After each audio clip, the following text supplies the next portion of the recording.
Well, today I'm just going to do a little demonstration of a start to finish honing on a eBay razor using DMTs and a surgical black Arkansas. It's starting out on the 1200.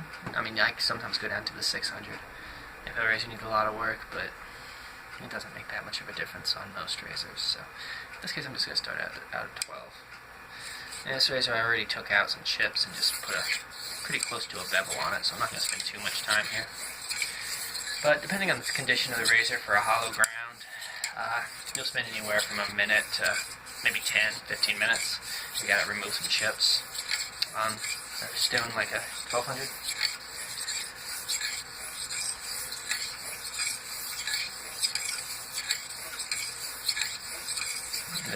This razor seems pretty straightforward. You can do I think half strokes if you like. I usually don't unless I have to do some like real grinding where I'm trying to raise a burr and then knock it off. Speeds things up a little, but it's not that big of a difference, and I think you get a much cleaner edge if you just stick to full back and forth strokes. No spine leading element. Doing a good number of edge leading strokes after. Half strokes will clean up what the half strokes do, but I haven't really done much experimentation to see where the separation is, where you actually completely eliminate any evidence of the half strokes. So unless I'm removing a lot of material, I usually stick to mostly these. Sometimes with something like a dilucoticule technique, I'll do a lot more. I'm a lot more inclined to do half strokes there, just because it takes a lot more time. So half strokes become a lot more effective, in my opinion, on slower honing methods.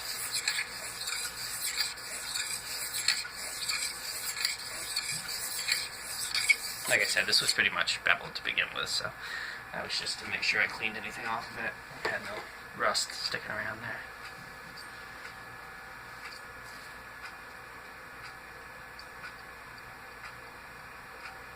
Alright. Pretty thin edge, but it's in good shape. It'll clean up on the later hones. And like I said, that was a 1200 grit DMT, the extra fine. This is the extra, the 8000 grit one. Again, on this, sometimes I'll do half strokes just to speed things up. Usually on heavier grind razors. On hollows, it doesn't really help you much. Basically takes you from 1 or 2 minutes of honing down to 45 seconds to a minute, so it's like, don't really gain anything, so I usually stick to just standard.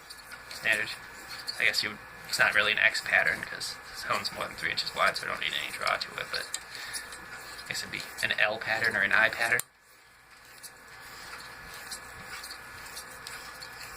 I usually keep my left hand on the razor to steady it, just make sure my strokes are even. But if I want to go a little bit faster, I can drop it off. On a hone like this, it's not too much of a big deal to do that. Usually on lower grits, I'm a little more focused on maintaining the even pressure throughout, so that's why I keep my left hand on there. Awkward cutaway. Camera apparently was full. I had a video on there from before that I forgot to delete. So, I'm picking up right where it left off.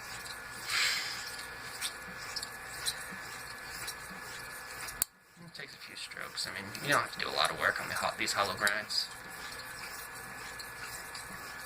The bevel setting is really the only place you're ever going to have to spend a lot of time, and that's usually only if the razor's in really rough shape.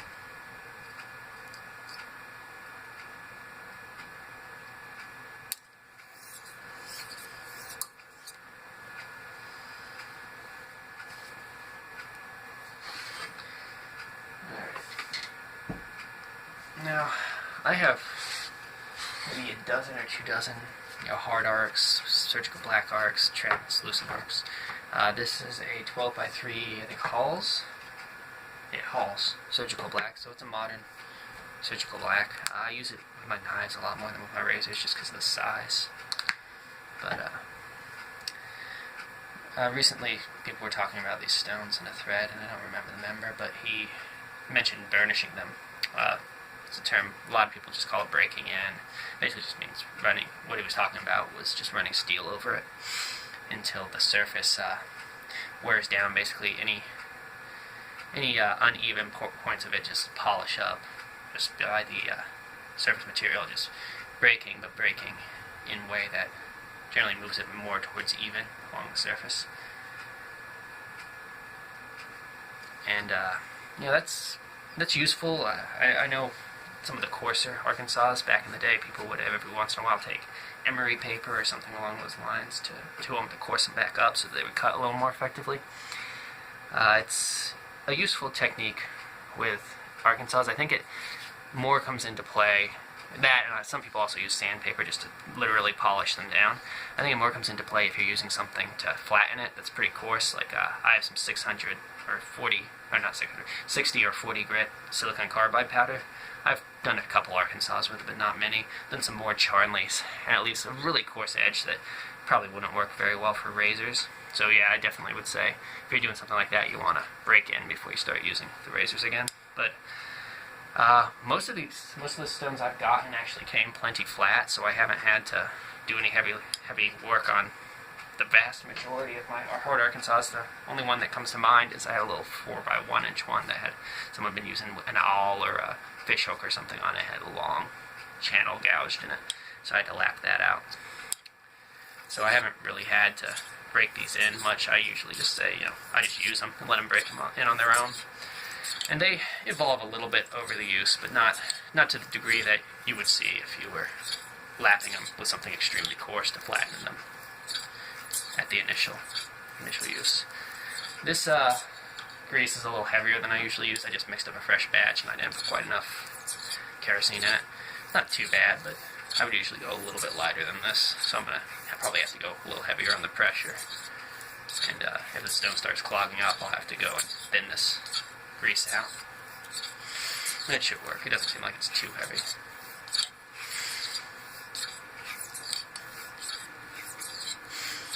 And it's surgical black partly because of the size, and I think partly just because of the nature of the surface. It feels a little more silky than most of my surgical blacks. It's got a little more of an even, almost a broader feeling of drag on it.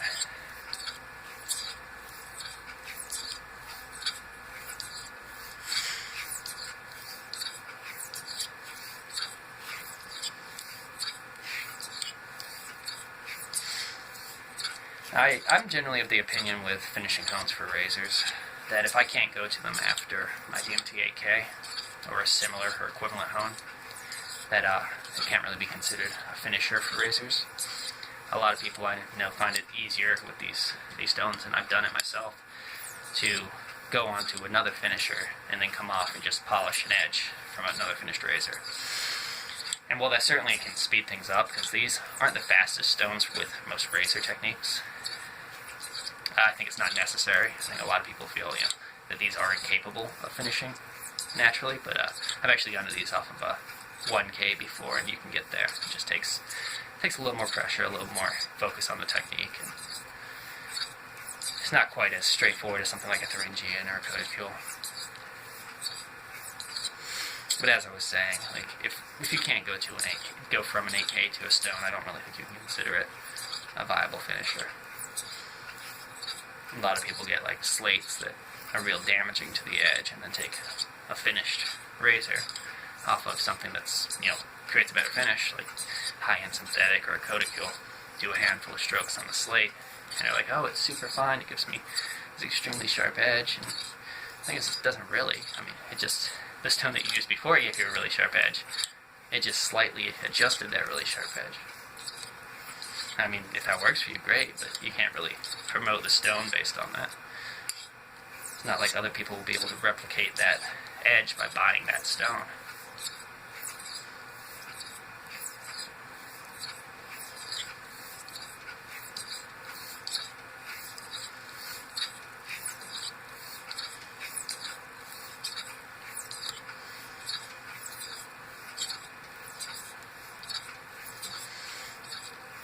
Honing on an arc, a lot of people, I've seen people say, because they're so hard, it's easy to turn an edge or damage an edge. I don't think that's the case as long as you're familiar with honing. You're not likely to roll along the edge once you've honed a few razors. It's not exactly a difficult technique to master. flipping on the spine and going back and forth. I mean, you learn to do a very similar approximation of it when you're stropping. So I don't think there's really all that much risk. I think more of it is that these stones don't have an obvious feel because they cut so finely. You're not removing a lot of steel like with some other stones like a Thuringian. You're actually removing a fairly decent chunk of steel, even for a very fine grit. If you finish a razor off like an 8K on a Thuringian and then wipe off the razor, you'll see that there's a lot of swarf on the rag or towel you used to wipe off. Whereas with an Arkansas, I mean, I can pull this now and there'll be very little swarf on here. You see this little stripe there, little stripe there, little stripe there, little stripe there. And that's just because it came off the 8K. If I had come to the stone off of another finisher, you would see almost no swarf, because there'd be a lot more shallow, a lot less noticeable furrows or topography, I guess, of the bevel. So there'd be a lot less getting removed by the stone. Because like I've said, and like other people who have written about these stones have said, it kind of works more like a grater than like a piece of sandpaper, whereas most stones like Thuringians and Codicules work functionally similar to sandpaper in that they have abrasive particles that stick up and cut based on the size and shape of the abrasive particle. The Arkansas are more about a surface that has gaps in it, and that's why it's so important to use a medium that'll keep those gaps from clogging up, unless that's your intention, that you want the gaps to clog up, because you're basically allowing the imperfections in the steel to enter into these gaps in the stone itself, and then the stone, by being stationary when you're moving the razor, will basically scrape off these imperfections in the steel. That's why you can achieve such a high polish on things like this. And I believe that turkey stones operate the same way, but I found that they seem to be a lot more, possibly because they're so much more friable, more like washitas. It's a little harder to find ones that will give you a finish to the level of a hard Arkansas. I have one that's razor grade. It's a very small one, but I have another really nice, pretty, I think it's an 8x2, that, I mean, you can shave off of it, but it's not a good shave. And no matter how much I break in the surface, that's probably not going to change. It's just the nature of the stone. Whereas with Arkansas, if you get a hard one, I mean, there's not really bad Arkansas unless there's flaws in them.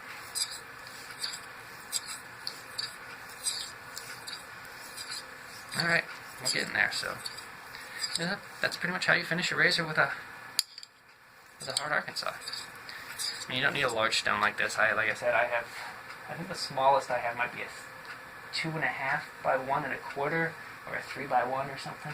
Little penknife piece. I don't really use it often, but I did use it before I got it's translucent black, and before I got a normal size, I think I have a 6x2 or an 8x2 translucent black now. I used it a time or two just to see if it differed from my other stones.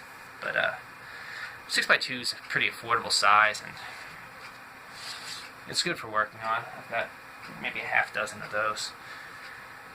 If you can afford an 8x2, it's usually not too much more, but you get to that point where you're usually jumping from about $50 to $75 for a decent condition or box 6x2, and you can easily break $100 for an 8x2, especially if it's in a labeled box. But you'll sometimes see them around $50, just if they're like less common, less popular brands.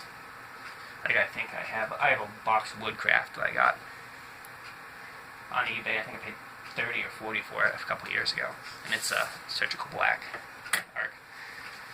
But I mean, nice stone to finish with. I mean, I talk a lot about how it requires a little bit more technique than other stones, and I mean, I'm not trying to say that it's hard to use, but something like a Codicule, in my opinion, is just simplicity itself to finish on. Not so much as a Thuringian, but it's not hard if you're going from a stone that's high enough grit like an 8K to a Codicule to finish a razor. A lot of people get caught up on thinking Codicules are difficult because they're trying to use techniques like dilution, like dilucat. And that requires a lot more of a feel for the razor, whereas just touching up a razor or just going from something like an 8K to it on a Codicule isn't difficult. It's almost as simple as a synthetic. Whereas with the Arkansas, it's a lot more of a challenge to read the feel of the razor, like I said, because you're removing so much less material every stroke. But, I mean, basically the same technique, you're just going back and forth.